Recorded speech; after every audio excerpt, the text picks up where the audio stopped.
Deborah Jane Hammond Morrell was my big sister and only sibling.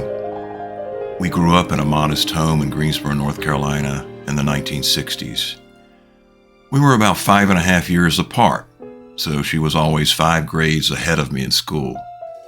We attended the same school at the same time for only 1 year when I was in 1st grade and she was in 6th. That was Irving Park Elementary. The bulk of my relationship with my sister occurred during our childhood. That's when we spent the most time together.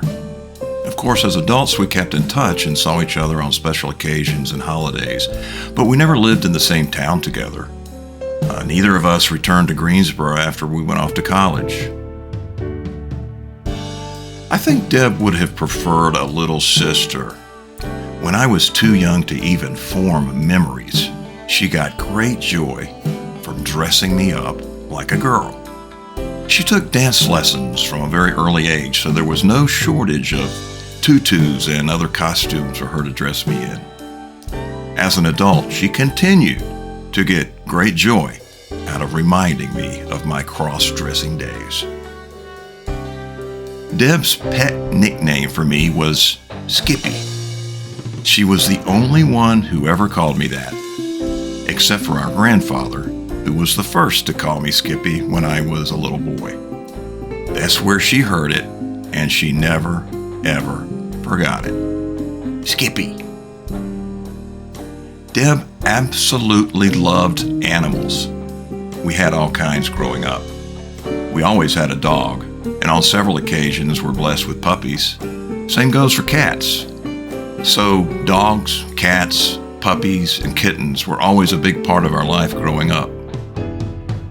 But there were also other small critters, rabbits, guinea pigs, hamsters, white mice, even those little turtles that you can't buy anymore. As young adults in our 20s and 30s, I guess Deb and I were too wrapped up in our personal lives, marriages, work, kids, to keep in touch as much as we could have. But later in life, that began to change, and we got in the habit of having phone conversations of an hour or more, at least once a week. Most of the calls just happened to be around happy hour, so we'd share a lot of laughs. When I was little, I would occasionally have an ear infection or some other childhood disease, and Deb would do things to entertain me, make me laugh, take my mind off my illness. As adults, if I was down in the dumps about something when we were on the phone, she would do it again, change the subject, and tell a long, funny story to take my mind off things. I miss those calls. I last saw Deb in person in 2018. We met in Asheville for lunch, and shortly after that, Becca and I moved to Maine.